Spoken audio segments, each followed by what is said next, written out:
update lang sa case ng 18 Marines, yung investigation natin. Sir, may nagpasa ba sila ng affidavit na, or alam ko, I believe you've started the investigation already? Well, kanina I was listening to the news. I was also interviewed kanina dun sa isang show, no? Unang-una, narinig ko dun sa news, sinasabi ni Attorney Balicod na ang pwede lang kasing mag-imbestiga dito sa issue na to ay mayroon lang jurisdiction, ombudsman. But with all due respect kay Attorney Balicod, dalhin sana nila dito yung issue. Kasi ang mandato ng NBI, we are the primary investigating agency, hindi po ba? Pero just the same, Andrea, with your question, as early as nung lumabas yan, that is something na within our mandate. Kaya I gave a directive already to investigate. But ano ba yan?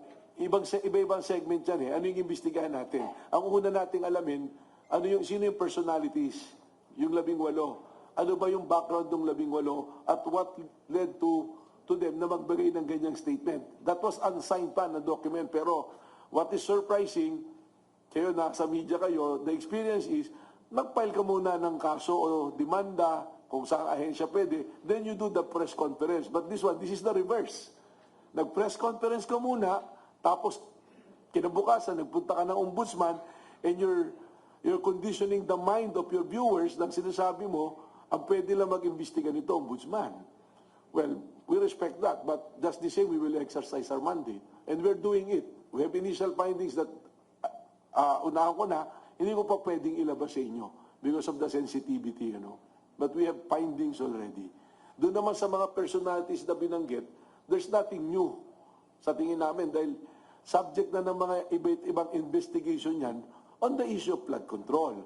But let me say this, di ba yung affidavit na sinasabi, yung joint affidavit, hindi naman sinabi saan nanggaling yung pera.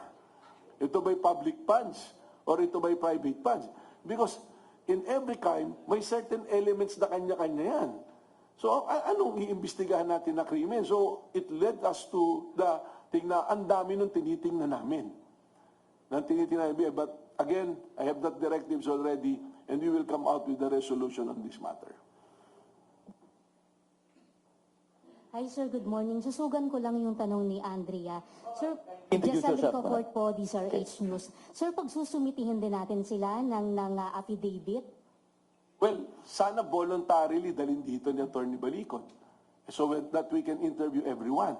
Kasi dapat sila muna, ang proseso natin, may nagreklamo, may inimbestigahan tayo, yung nirereklamo mo, tatawagin din natin para imbestigahan natin. Di po ba?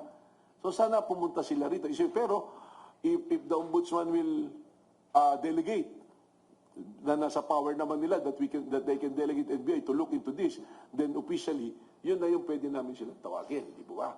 Pero just the same, meron na po kami mga reports na ganyan. Mas maganda sana, other the ombudsman, pumunta rito para na-imbestigahan na po namin. pero sir, kasama ba sa process yung pagpapasabpina natin sa kanila kung hindi sila mag-voluntaryo na mag-submit ng affidavit? Pwede po, because that is within the mandate of the National Bureau of Investigation.